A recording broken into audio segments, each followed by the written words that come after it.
2,18,953 मतांनी ते तिथं निवडून आलेले आहेत. आपल्या देशात हा एक रेकॉर्ड ठरलेला आहे आणि भारतात सगळ्यात जास्त मतांनी कोण निवडून आलं तर मग ते आपले वहिनी इथं निवडून आलेत. बारामतीकरांनी अजून एक रेकॉर्ड आपल्या देशाला दिलेला आहे. तुमचा फोन झाला का? तुम्ही अभिनंदन केलं का?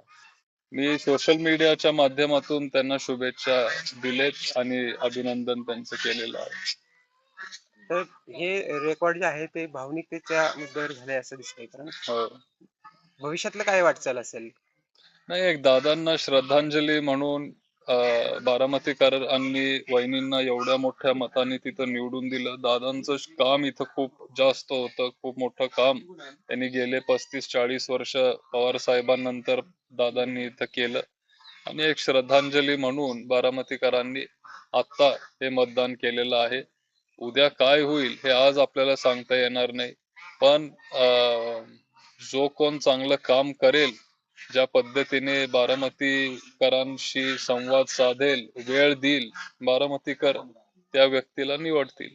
आता तुम्ही देखील बारामतीकरांसाठी वेळ देत आहे, उद्यापासून जयदादा देखील देणार आहे.